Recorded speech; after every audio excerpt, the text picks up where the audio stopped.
Today, we will discuss transboundary pollution and the recurring haze crisis affecting Southeast Asia, especially Malaysia and Indonesia. The issue has become a major environmental and public health concern that continues to affect millions of people every year. So today, I have a great panel with me. On my right, we have an activist, Shah over here, and also from the government sector, Shazliani. We also have a scientist over there, we have Alisa, and also we have a PhD student over here, Syahmi, that will discuss about transboundary pollution today. Hi Alisa, to begin with, what is a transboundary pollution to you? Okay, transboundary pollution refers to pollution that originates in the one country but spread across national borders through natural processes such as wind and water. So in Southeast Asia, haze pollution is mainly caused by the forest fire and open burning activities in Indonesia. The smoke is then carried by wind into neighboring countries such as Malaysia and Singapore.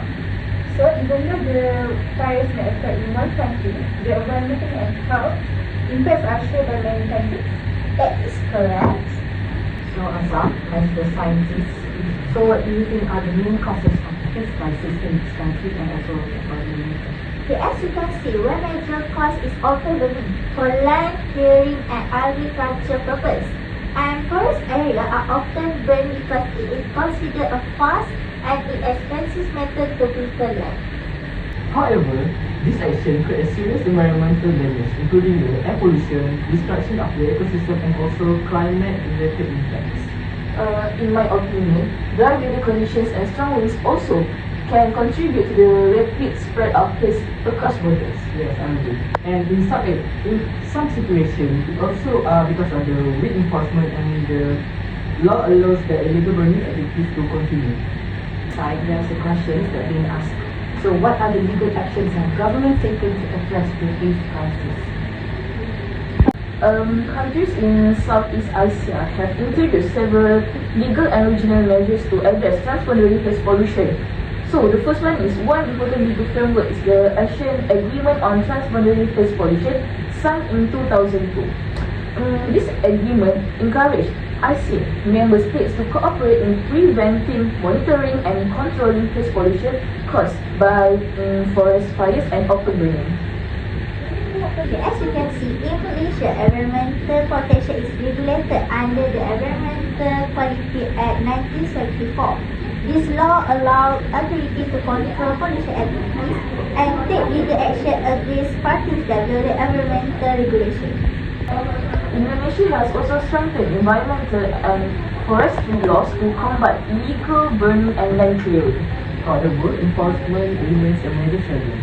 This is because of some of fire occurs in the river areas and may involve large commercial interests. So, even though the laws already exist, the real challenge is to ensuring the effective enforcement.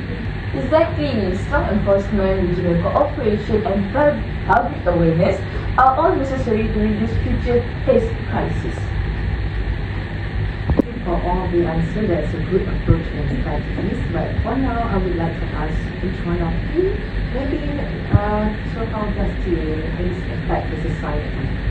Okay, as you can see, this pollution can seriously impact by public health and it may cause respiratory problems like asthma, eyes irritation, headache, and breathing difficult, especially among children and the elderly. Besides that, the haze also affects the education, tourism, transportation, and also economic activities. During severe haze periods, school may close and outdoor activities becomes unsafe. So this shows that environmental problems are not only scientific issues but also social and economic issues. So in the final, what are the solutions that can help reduce transboundary haze pollution from each one of your aspects? Okay, from my aspect, that regional cooperation is extremely important between countries. Government also must strictly prohibit illegal burning activities and strengthen the environmental awareness, also among the communities and the companies. Stronger environmental policies, monitoring system, and international cooperation are necessary to prevent future haze crises. And from my side, public participation is also important because environmental protection is everyone's responsibility. The insight of today's podcast is very inspiring. So, from what we have discussed today, the haze crisis reminds us that pollution does not stop at national borders. And clean air is shared responsibility and shared by all nations. And protecting the environment means protecting human health, future generation, and also regional stability. Protect our air, protect our future. Bye.